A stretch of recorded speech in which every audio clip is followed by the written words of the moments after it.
Hello everyone. Today I'm going to be doing a lit crit vlog for Creative Writing Storylines 10 minutes before it's due, because screw me, I guess. And I'm going to have to make this work over 5 to 6 minutes, so here we go. Today I will be doing an analysis of one of my favorite films, Silence of the Lambs.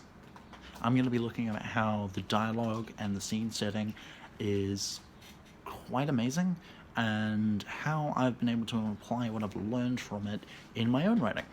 So, here we go, I guess. I think that though Anthony Hopkins' performance gets a great, very well-deserved amount of attention, I think the writing itself in his scenes as Hannibal Lecter is equally powerful alongside his acting prowess.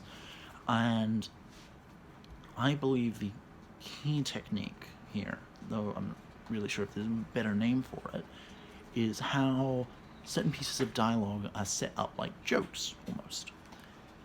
The use of this kind of joke format of setting up the rules and delivering a punchline to the audience makes for some great shows of power in how great of an intellect and how manipulative a person Hannibal Lecter is. In the scene where we first meet Hannibal Lecter, Clarice starring the protagonist of the film, is introduced to a number of rules that she should abide by when meeting Hannibal Lecter, such as not coming close to the glass, never accepting anything, not giving personal information to Hannibal Lecter, because Hannibal Lecter will be able to exploit that. As soon as we enter the scene of dialogue between Hannibal Lecter and Clarice Starling for the first time, those rules are immediately being broken by Lecter. The rule, don't come close to the glass. Hannibal Lecter immediately asks Starling to approach the glass with her credentials, and upon Clarice abiding by his request, we are shown as an audience that Hannibal Lecter has this power and has this strength in this conversation to make Clarice break these rules that she's been given. And on an acting level, we can see this from the performers, that these rules are being broken and that Hannibal Lecter is developing his power over Clarice almost. But on a writing level, it's very much like a joke. We're being given the rule, don't approach the glass, and it is being subverted at an opportune moment, like with the glass. Another example of this was the rule never to take anything from Lecter, but Lecter gives Starling a towel to dry her hair because it's been raining outside, or Clarice gives personal information, like the story that that is the name of the film, and it's based on the Silence of the Lambs, the story about the screaming lambs at the ranch that Clarice Starling lived in as a child.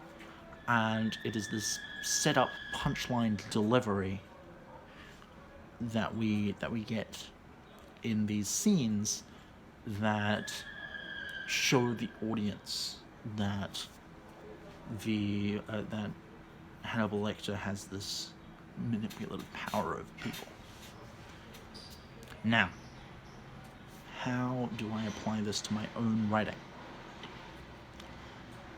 Well, the sort of setup, payoff, joke writing technique, I think, comes up in writing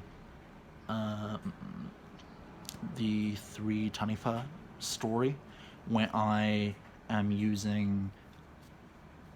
setting up the previous lives of these Taniwha and how they lived and what they did, and then when I deliver what they are like now, what's happened to them, you can kind of see how they have been subverted, how they've been broken by their new lives and their experience in our modern society. And in my poem about making a flesh and blood sundae, I am setting up the format of a recipe as originally with quite simple and fun, at least compared to the rest of the poem, events, and leading into more crazy and mad and disgusting things. Now, I think I could imply it better in future by having direct rules that shouldn't be broken, like in Silence of the Lambs, and direct ways of breaking them down, which kind of show how, like, the major power of characters in the scene, or what has led characters to be broken in this way. Well, that's been my Lit Crit vlog. I hope you enjoyed this. Have a nice day.